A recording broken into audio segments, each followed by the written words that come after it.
ಎಲ್ರಿಗೂ ಅಭಿರುಚಿ ವೆಜ್ ಚಾನಲ್ಗೆ ಆತ್ಮೀಯ ಸ್ವಾಗತ. ಇವತ್ತು ಬೇಸಿಗೆಯಲ್ಲಿ ದೇಹವನ್ನು ತಂಪಾಗಿ ಇಡುವಂತಹ ಸೋರೆಕಾಯಿ ಪಾಯಸ ಸುಲಭವಾಗಿ ಮಾಡೋದು ಹೇಗೆ ಅಂತ ತೋರಿಸ್ತಾ ಇದ್ದೀನಿ. ಇಲ್ಲಿ ನಾನು ರೌಂಡ್ ಆಗಿರೋ ಸೋರೆಕಾಯಿನ ತಗೊಂಡಿದ್ದೀನಿ. ಇದು ಕುಂಬಳಕಾಯಿ ಅಂತ ಕನ್ಫ್ಯೂಸ್ ಆಗಬೇಡಿ. ಇದು ಮಂಗಳೂರು ಉಡುಪಿ ಕಡೆ ರೌಂಡ್ ಆಗಿ ಇರೋ ಸೋರೆಕಾಯಿ ಸಿಗುತ್ತೆ. ಇದರಿಂದ ಮಾಡೋ ಪಾಯಸ ಕೂಡ ತುಂಬಾನೇ ರುಚಿಯಾಗಿರುತ್ತೆ. ಹೇಗೆ ಮಾಡೋದು ಅನ್ನೋದನ್ನ ಫಟಾಫಟಾಗಿ ನೋಡೋಣ.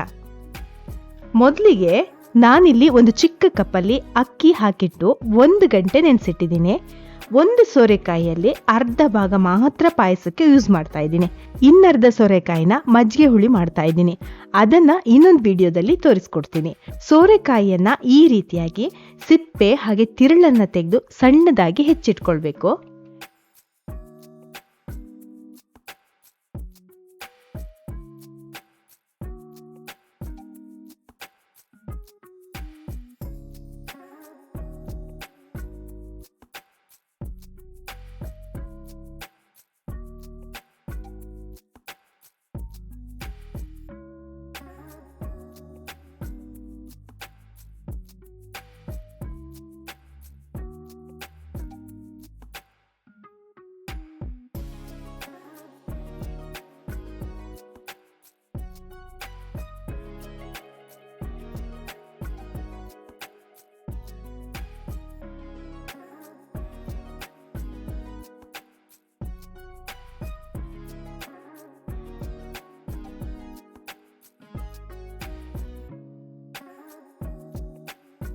ಇದಕ್ಕೆ ಸ್ವಲ್ಪ ನೀರು ಸೇರಿಸಿ ಕುಕ್ಕರಲ್ಲಿ 3 ಅಥವಾ 4 ವಿಸಿಲ್ ತೆಗೆದು ಬೇಯಿಸಿಟ್ಕೊಳ್ಬೇಕು.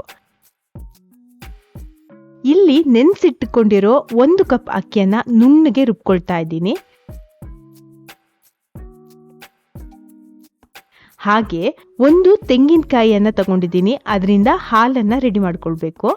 ಮೊದಲಿಗೆ ದಪ್ಪವಾಗಿ ಹಾಲನ್ನ ತೆಗೆದಿಡಿ. ಆಮೇಲೆ ಹಾಲು ತೆಗೆದಿರೋ ಕಾಯಿ ತುರಿಯಿಂದನೇ ಮತ್ತೆ ನೀರು ಹಾಕಿ ತೆಳುವಾಗಿರುವಂತಹ ಹಾಲನ್ನ ತೆಗೆದಿಡಿ.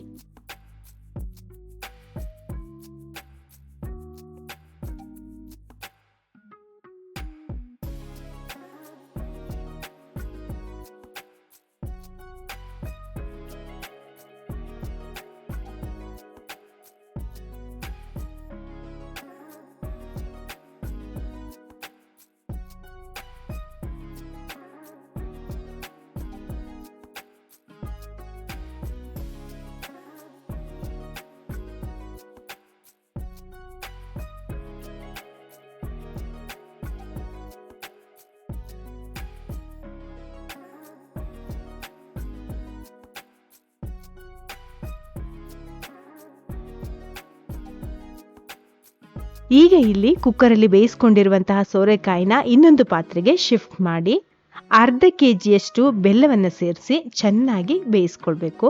ಬೆಲ್ಲದಲ್ಲಿ ಸೋರೆಕಾಯಿ ಚೆನ್ನಾಗಿ ಮಿಕ್ಸ್ ಆದಾಗ ಅದು ಒಂದು ಎಕ್ಸ್ಟ್ರೀಮ್ ಲೆವೆಲ್ ಆಗ್ತಾ ರುಚಿಯನ್ನ ಕೊಡುತ್ತೆ. ಕೆಲವರು ಕಾಯಿ ಹಾಲು ಹಾಕಿದ್ಮೇಲೆ ಬೆಲ್ಲ ಹಾಕ್ತಾರೆ. ಆದರೆ ಒಮ್ಮೆ ಈ ರೀತಿಯಾಗಿ ಸೋರೆಕಾಯಿಗೆನೆ ಬೆಲ್ಲ ಹಾಕಿ ಅದ್ರ ಜೊತೆ ಬೇಯಿಸ್ಕೊಂಡು ನೋಡಿ, ತುಂಬಾನೇ ರುಚಿಯಾಗಿರುತ್ತೆ ಈ ಸೋರೆಕಾಯಿ ಪಾಯಸ. ಬೆಲ್ಲದಲ್ಲಿ ಸೋರೆಕಾಯಿ ಚೆನ್ನಾಗಿ ಮಿಕ್ಸ್ ಆದಾಗ ಅದೊಂದು ಎಕ್ಸ್ಟ್ರೀಮ್ ಲೆವೆಲ್ ರುಚಿ ಕೊಡುತ್ತೆ. ಇದೇ ರೀತಿಯಾಗಿ ಮಾಡಿ. ಸೋರೆಕಾಯಿ ಬೆಲ್ಲದ ಜೊತೆ ಚೆನ್ನಾಗಿ ಕುದಿ ಬಂದ್ಮೇಲೆ ಇದಕ್ಕೆ ರುಬ್ಕೊಂಡಿರುವಂತಹ ಅಕ್ಕಿ ಹಿಟ್ಟನ್ನ ಹಾಕೊಳ್ಳಿ. ಆ ನಂತರ ತೆಳುವಾಗಿ ಮಾಡ್ಕೊಂಡಿರುವಂತಹ ಕಾಯಿ ಹಾಲನ್ನ ಸೇರಿಸ್ಕೊಳ್ಬೇಕು. 2ನೇ ಹಾಲು ಅಂತ ಹೇಳ್ತೀವಲ್ಲ, ಅದೇ ನೀರಾಗಿ ತೆಗೆದಿಟ್ಟಿರೋ ಕಾಯಿ ಹಾಲನ್ನ ಅದನ್ನ ಸೇರಿಸ್ಕೊಂಡ್ಮೇಲೆ ಒಂದು 5 ನಿಮಿಷಗಳ ಕಾಲ ಚೆನ್ನಾಗಿ ಕುದಿಸಿ. ಆಮೇಲೆ ಇದಕ್ಕೆ ದಪ್ಪ ತೆಂಗಿನಕಾಯಿ ಹಾಲನ್ನ ಸೇರಿಸಿ ಕೈ ಬಿಡದಂತೆ ತಿರುಗಿಸ್ತಾ ಇರಬೇಕು. ಒಂದ್ ವೇಳೆ ಕೈ ಬಿಟ್ರಿ ಅಂತ ಹೇಳಿದ್ರೆ ತಳ ಹಿಡ್ಕೊಳ್ಳೋಕೆ ಶುರುವಾಗುತ್ತೆ. ಹಾಗಾಗಿ ಕೈ ಬಿಡ್ದ ಹಾಗೆ ಚೆನ್ನಾಗಿ ತಿರುಗಿಸ್ತಾ ಇರಬೇಕು.